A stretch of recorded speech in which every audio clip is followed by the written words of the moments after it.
okay. But when you find someone like, Canelo or Golovkin, it's a different kettle of fish, I have to lean towards Canelo. You're not going to beat Canelo until somehow, over a long period of time, Canelo beats himself. Canelo Alvarez snapped back at Terence Crawford during the press conference, firmly insisting that Crawford is not on his level. He expressed clear disdain for fighters who focus solely on surviving 12 rounds rather than delivering a competitive, exciting fight. According to Canelo, such overly cautious tactics lead to dull matches that leave fans disappointed, especially those who come expecting a show. It's a wow. It's a wow fight, It's two supreme athletes fighting against each other, but you've got to sway towards Canelo.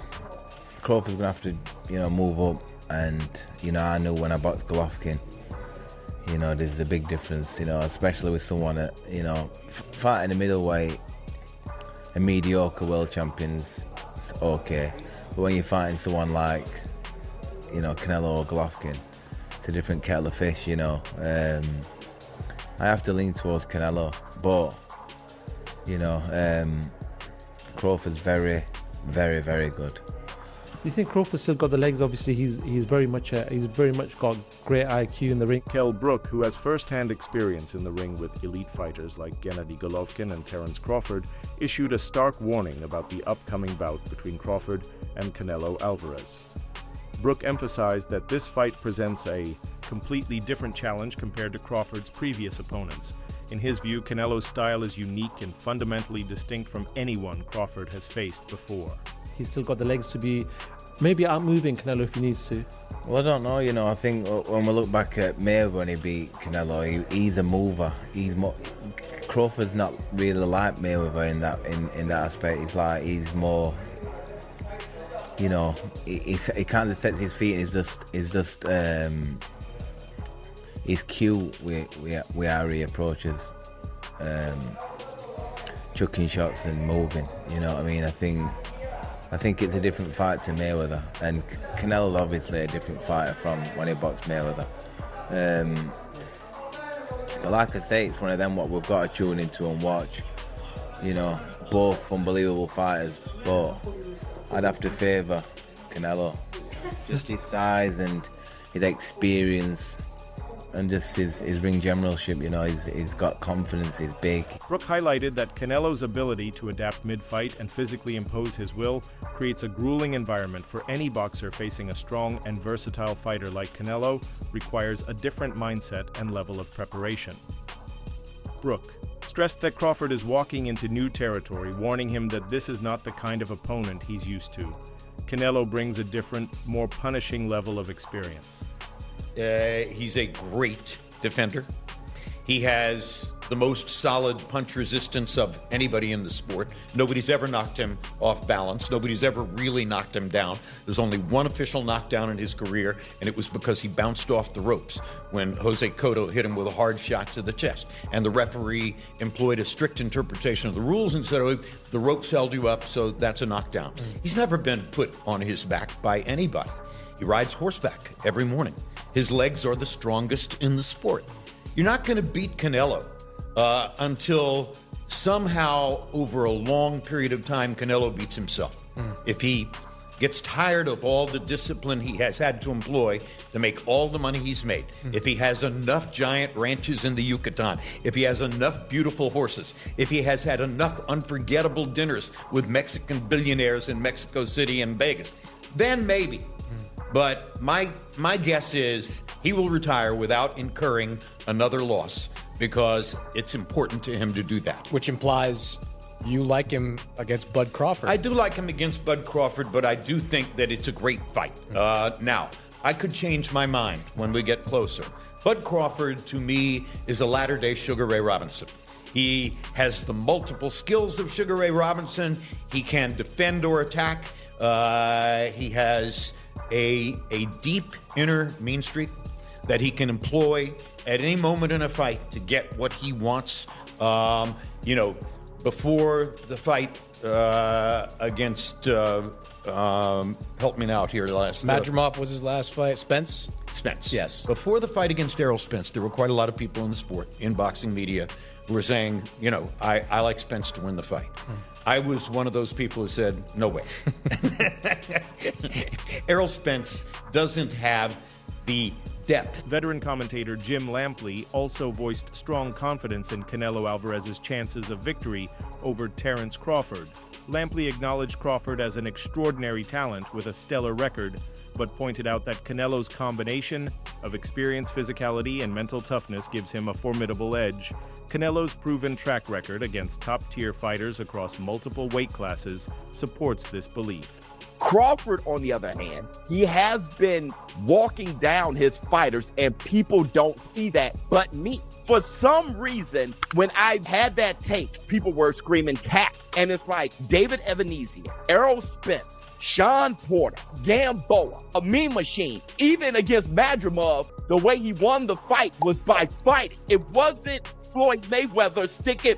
This guy has been too athletically gifted, and I mean explosive, hard punching, and too strong for his ops. When he's in orthodox, he boxes more. When he switches, he becomes a puncher. And now he's coming out southpaw. He ends you. He is not, you gotta watch him fight. He does do athletic things where his hands and his feet work together and he catches you for sure. But what he mostly do is he punishes and he bullies his ops because he walks you down and whips your ass. He's an ass. According to Lampley, Canelo's ring IQ and ability to control pace and distance inside the ring allow him to dictate the fight's rhythm, a factor he believes will be critical. Additionally, Canelo's defensive skills and sharp counterpunching ability could neutralize Crawford's offensive strategies. Lampley's overall analysis paints Canelo as a more complete and battle-tested fighter, despite Crawford's undeniable skills. Canelo Alvarez. It was interesting to see the comments from Canelo on how he sort of assessed Bud Crawford's career. I almost feel after the Spence fight that was like an exclamation point on everything he's done, maybe from the critics who never gave him credit, but it almost seems like Canelo was downplaying his achievements. What do you make of that? Is that to build a fight? Because it sells itself. Well, I'm gonna tell you like this. I think Crawford rebuttal was everybody always say he hasn't fought nobody or no everybody that he fought was a no name. But I'm gonna tell you like this: what Crawford said, well, they was something until Crawford fought him. So obviously he's doing a great job because he's making everybody look normal. Not everyone, like when they go against Canelo, you know, I don't think there's anyone else in boxing whom you would ask and say this is a possible task for, but for Crawford, because of his pound for pound abilities, and apparently no rehydration clause. Am I hearing that right? He wants full smoke at that weight. Let's go, man. That's what Crawford wants. He wants to show the world that he's the best. So, and why put stipulations in there when you know that you can be the best? So let's go test ourselves. Look, I appreciate you taking this time. We don't get to speak all the time, so it's good to get you over here, and maybe we'll catch up later in fight week, but I appreciate you. Thank you. All right. Terence Crawford's career speaks volumes about his abilities. He has demonstrated exceptional skill power and adaptability throughout his journey, earning his place among boxing's elite. However, there's a paradox in public perception. While boxing, insiders praise Crawford's technical brilliance and strategic approach, casual fans often overlook these qualities in favor of flashier, more aggressive styles. I hope that Crawford didn't get any ideas from Skull. I don't think he did. I think Crawford is a hell of a fighter, and it's going to be a hell of a fight. How does weight play a part in that fight? Oh, what? How does weight play a part in that fight, do you feel? Weight? Weight. The size difference. Oh, no, I don't think that, that doesn't, like you saw today, the guy was like, I don't know how much taller. It didn't really play into it either. But Crawford is a hell of a fighter, and you saw today when they did the face-off in the ring, they're virtually height-wise, they are virtually the same. Crawford might even be a little bit taller, but when you look at Canelo, the way he's built, his legs, his shoulders, his neck, that is why he's never been hurt. And he's never been hurt fighting fighters at a substantially higher weight substantially bigger than him, and they still couldn't hurt him. Yeah. And then you look at Crawford, who is a smaller guy, is moving up 2 weight classes, tried at 154, barely won, couldn't hurt Madrimov, and now he's going to go against the guy with the best chin in the sport. That's why probably odds maker have Canelo as a favorite. But having said all of that, Crawford is just a hell of a fighter. I was there when he fought, I was ringside when he fought Spence. Crawford's methodical fighting style, blending defense, sharp counters, and calculated pressure, is highly effective, yet sometimes criticized for lacking the kind of fireworks that attract mainstream excitement. This disconnect means his strategic excellence is often underappreciated by general audiences, even though it's central to his continued success. The way he just totally neutralized Spence's strengths was absolutely, it was breathtaking to watch this. So Crawford is a very skilled fighter, very smart fighter, but again, he's never fought anybody like Canelo. You look at Canelo's resume. Canelo fought, now it's 21 former or current world champions. There's only 2 fighters in the history of boxing who have more than that. One of them is Floyd Mayweather with 24, and the other one is Manny Pacquiao with 23. And he's the only active fighter who fought so many world champions. So I think experience will play a big factor as well. You look at Canelo's resume, but it is, I think, the biggest fight that can be made. I think it's the biggest fight the sport has seen going back to as long as I can remember. I think it's just simple. And I've done some big fights with Floyd Mayweather, and I did Floyd Mayweather and Canelo. I promoted that, so I think this one is bigger. Boxing analyst Bomac provided a contrasting viewpoint, acknowledging Canelo's strengths while highlighting Crawford's superior technical attributes. Bomac emphasized that while Canelo is undeniably world-class, it's Crawford's speed precision and ring generalship that could tilt the matchup in his favor. He also noted Crawford's intense focus and consistent preparation, suggesting these factors could prove decisive. How is Terence Crawford going to beat Canelo Alvarez? We need to talk about it. When we look at the guys who've had success with Canelo, we'll look at Bivol, we'll look at Golovkin, we'll look at Floyd, and we'll look at Lara. Yes, I'll throw Lara in there, why not? I think all these fights are absolutely irrelevant coming into this bout. Some of them are just dated, or some of these guys' style just cannot apply. For example, a guy in Lara. If Crawford wanted to fight how Lara fought Canelo, he would probably gas out in 7 rounds, or if he made it 12, he just wouldn't get that decision. It's that simple. Let's take a guy in Golovkin. Crawford just simply does not have the punching power, nor do I think he has the gas tank at 68. He's not a good enough puncher to try to fight Canelo like Golovkin. He doesn't have the physical traits, even in the chin department. Then you have Floyd Mayweather. Well, both can have a bit of similarities. The speed, reflexes, technical prowess, IQ, timing, counter-punching, lateral movement.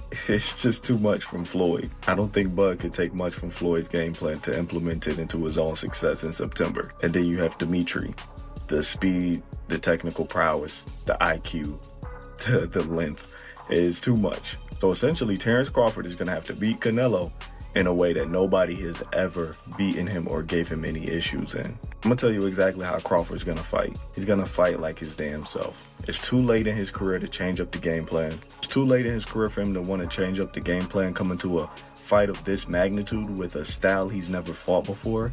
That will be a recipe for disaster. He's going to be more than likely off the back foot. He's going to be looking for counter shots. And I think there will be a point in this fight where he's simply just trying to survive. I like Crawford. He's an amazing pound-for-pound fighter. A different animal at 168. This is one of the greatest of all time. I see win scenarios for him, but I don't see him being realistic. I can see him fighting off the back foot, using his speed, timing, and feet to stay away from Canelo. But that's very, very, very unlikely, damn near impossible. Canelo Alvarez's business manager added to the discussion by claiming that Canelo's physical advantages are unmatched. He stated that Canelo's unique physique allows him to absorb punishment and avoid serious damage, even when facing heavy hitters. This resilience, he argues, could be a key factor against Crawford, who is physically smaller and less imposing in comparison. Canelo's team. Canelo's one of my favorite fighters.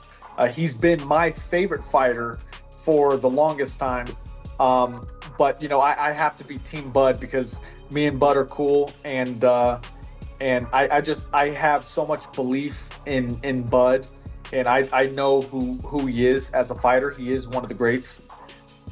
So he could do anything he wants. And being around both of them and seeing how they work and train and things like that, what makes both of them the fighters they are, in your opinion? I've watched Bud, so for Bud in particular, he's calm in everything he does, and that kind of calm is scary to watch because it shows experience. You can see that he's been doing this for decades. You can see it with his shadow. Despite Crawford's elite skill set, the challenge of moving up in weight to face someone like Canelo, regarded by many as one of the best pound-for-pound fighters in history, adds complexity. Analysts suggest that Crawford will likely stick to his tried-and-true strategy, relying on precision and patience, yet facing a seasoned, physically dominant opponent like Canelo means executing that strategy perfectly. The fight is widely seen as a true 50-50 matchup, with both fighters bringing strengths that could secure victory if they execute on the night. Come on, he's human.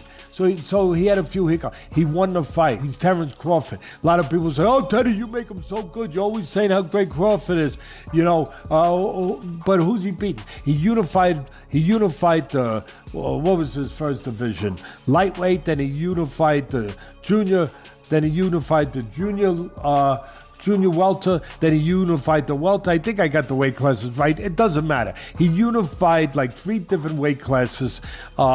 He moved up in weight. Guys are tired of me saying it. I look at him. Look, Canelo's special too. I get it. And he's bigger. I get that too. And everyone's going to say, well, after Madrimov fight again, had a couple hiccups. Now he's stepping up another weight class. Now he's got to fight Canelo, who's even bigger, stronger, better puncher, a unified champion that he's been, all of that stuff. He's not going to be able to handle it. I ask this question. See, I go to the other side. I say, okay, yeah, can Canelo handle the smaller guy who's going to be faster, who's going to be slicker, who's going to be better defensively, who's going to have better legs, who's going to be able, sometimes Canelo at this point in his career can slow down a little bit. They're both getting older. I get it.